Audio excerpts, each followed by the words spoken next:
guys, it's Victoria and welcome back to FemmeHead. Today I want to talk about prioritizing my brain today. Today I want to talk about prioritizing our identity outside of being a mom. I don't know why that sentence was so hard for me to say. Prioritizing our identity outside of being a mom. There is nothing wrong with being a mom, and sometimes I feel like I'm complaining a lot, but I think I'm just trying to vocalize all sides of it. Like, I love being a mom. Hey, I have 2 kids, so. But one thing that I've noticed since having my first, Theo, is the need to keep that part of me that isn't mom alive and thriving for just my overall well-being. Postpartum with Theo and adjusting to becoming a mom was an adjustment for me, and I've talked about that before. I just remember in those early months feeling so boring.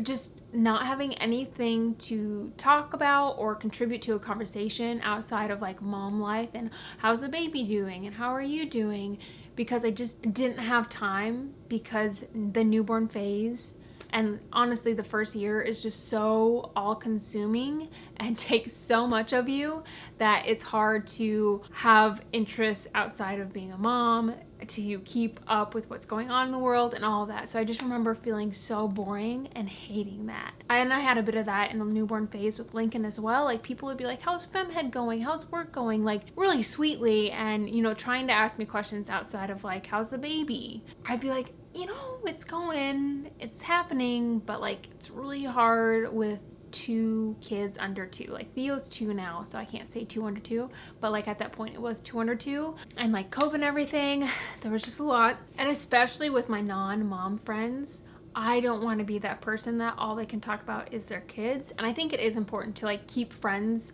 who don't have kids in your life, because it pushes you to have more to talk about than your kids, if that makes sense. Thankfully, slowly but surely, both times I was able to come to the surface again, find my footing, and have time to learn about what's going on in the world again, get back into work, to read books, and to nourish and cultivate those parts of me outside of being Theo and Lincoln's mom.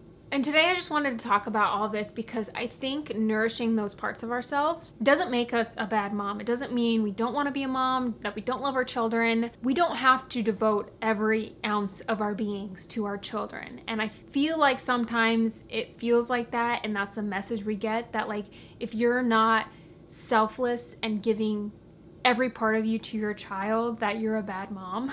But if we have these parts of us that aren't mom, whatever our hobbies and interests, whatever we like to do outside of being someone's parent, I think it makes us better parents. It makes us better partners, friends, humans. And so I think it's very important for us to find time and space for that. And I know it's hard. It's hard when you have kids, when you're working, COVID, like, it's hard, but we can all take 10 to 15 minutes of our day to just nourish something, some interest, some passion that is going to fill us up.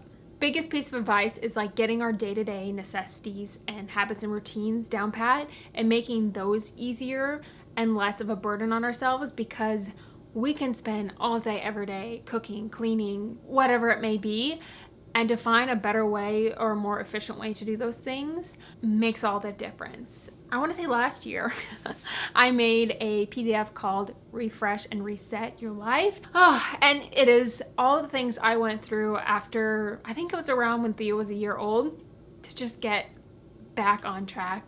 I was drowning in motherhood, having a home, all of that. And I just felt like, okay, you have a handful of things you want to be good at, but you can pick 2. And so things were just falling through the cracks, and it just frustrated me so much. So that was something that I worked through on my own, and I put it all into a PDF so that people can go through, and I will link that down below. Feeling like you're constantly cleaning, but your house is never clean. It's never clean, but I feel like I have better routines and habits when it comes to cleaning, where I don't feel like I am constantly cleaning, and I don't feel like I'm as bothered by clutter. Like, I will do slow pan of the room right now so you can see what this looks like. Like, this is the behind the scenes.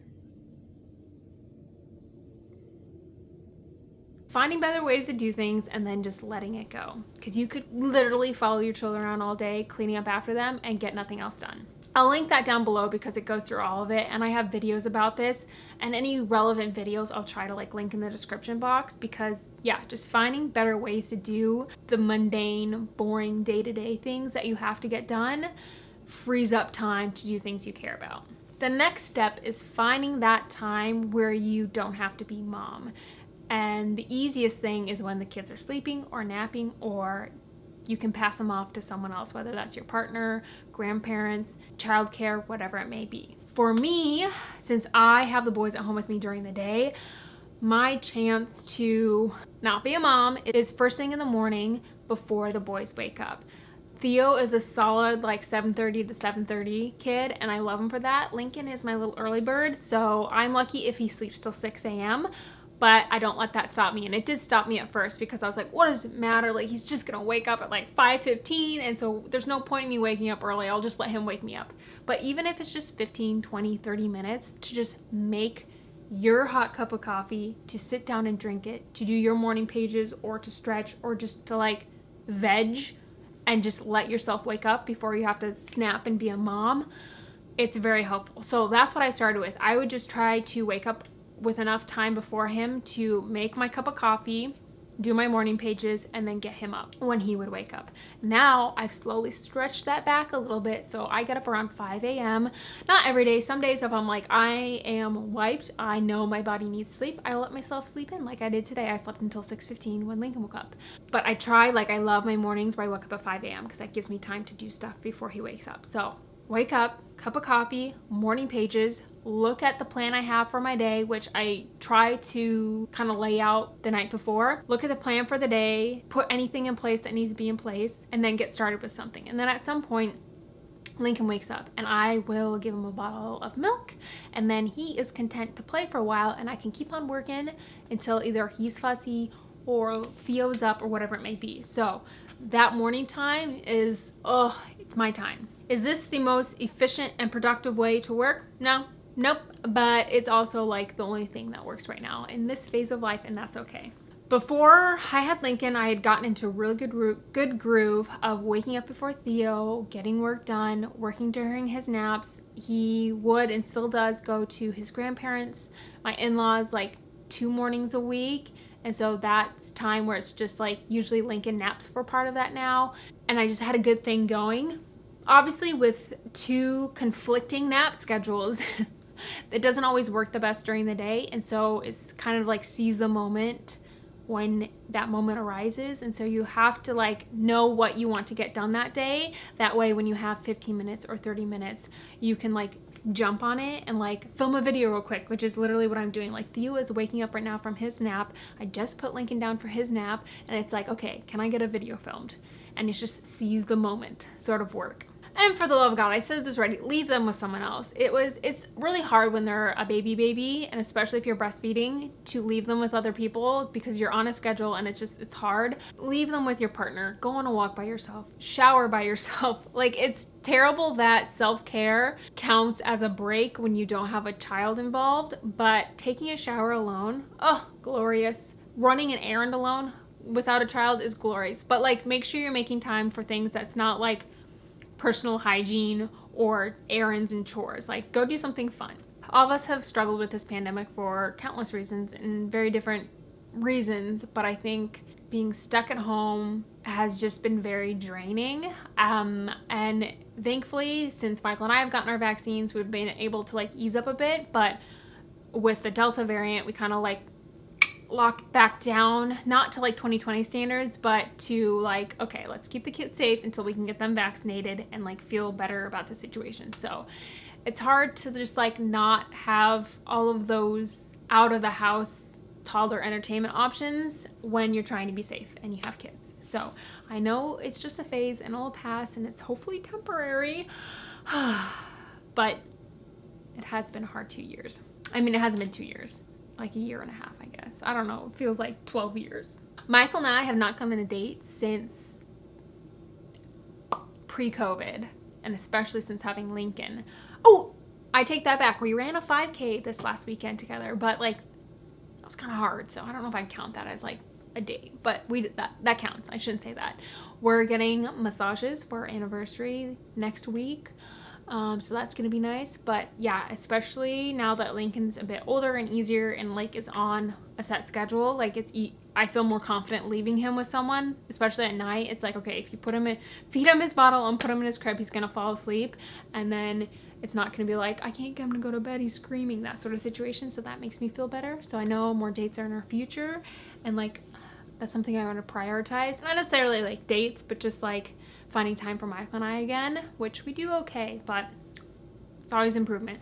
Kind of going along with that, but one of the first exercises I take you through in that PDF Refresh and Reset is a life wheel, and you can Google these and like find them really easily. But essentially it has different areas of your life and you rate them 1 to 10, and then you kind of go through where you're thriving, what needs improvement, tangible steps you can take to improve that category, that sort of stuff. So tweak it to where you are in life and like what categories fit you. But the categories for me are family and friends, significant other / romance, fun and recreation, health, money, personal growth, physical environment, and career.